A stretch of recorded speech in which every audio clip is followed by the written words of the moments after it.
Temptation, sin, we all fall for it eventually in our Christian walk, right? Sometimes even on a daily basis, even if we're not well aware of it. But a big question that I get from a lot of people, Harry, is how do we overcome sin? So, what would be your first step for somebody who wants to overcome sin?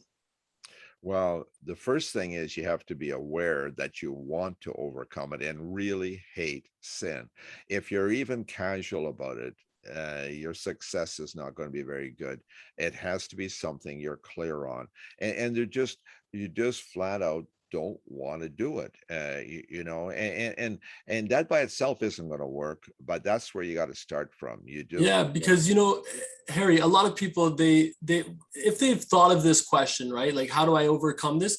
It's clearly putting a toll on them and bothering them, maybe even ruining their connection or with their conscience with God, right? So I think that's the important part is if you're at that stage and you're totally can see that you hate sin and you hate the sin that's going on in your life, but what about victory? Where do we find victory in it? Like, is there another way or something we could focus on differently? Well, the victory over sin to me is really in coming to Christ. I mean, obviously, we can be secular and sin less by just trying hard to sin less. But if we come to Christ and surrender to Christ and say, Lord, the answer is yes. I want to be part of your family. I want what you have. What happens is that Jesus comes to live within us, and that's called being born again.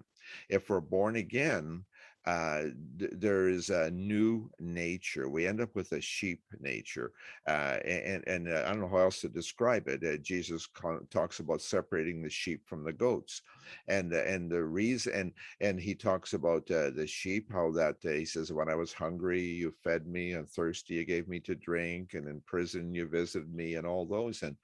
And they says, really? He says, we don't remember any of that. Well, the thing is, because of their sheep nature, they acted like sheep. They didn't have to say, no, what does a sheep do when this happens or that happens? They just acted the way a sheep's supposed to act. Well, as a Christian, our Jesus nature is our sheep nature. And if Jesus lives in us through the Holy Spirit, which is what I believe born again means, is that we have a new nature and it's the Jesus nature, then automatically we're going to act like Jesus. We have that same behavior.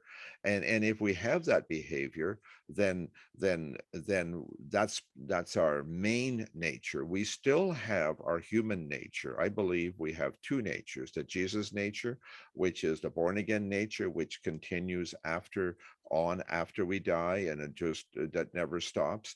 But we also have this human nature, and which nature is going to prosper and which nature is going to have victory, and that's the one we nourish.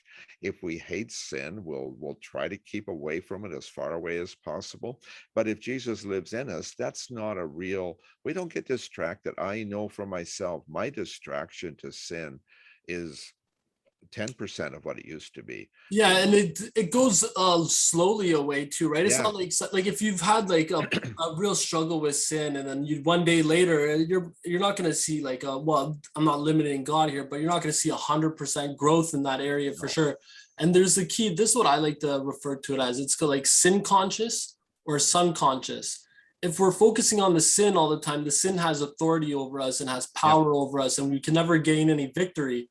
But if we focus on Jesus and that new nature, like you're saying, and the Holy Spirit comes and dwells in us, then it's such a beautiful thing because over time we just become more and more like Jesus.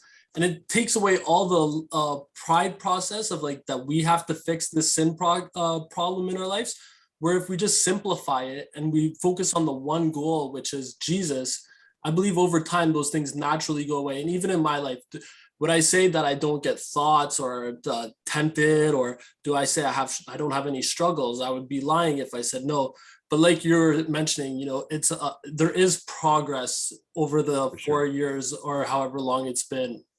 Yeah, and they have a different appetite. I know that the odd time I have a weird a dirty thought goes through my mind. Said, Lord, no, I don't want to think that stuff. And that's the end of it. Like, all of us, but I'm embarrassed by that, or something I'm thinking that's incorrect or disgusting or whatever. No, please, Lord, I don't want to think about that.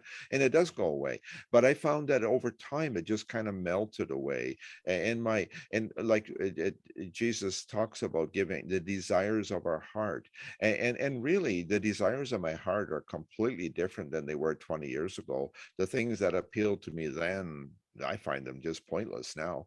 But I love the Lord. I love the things of the kingdom. I love being here. I love this journey. It's beautiful. And yes, do I struggle? Yes.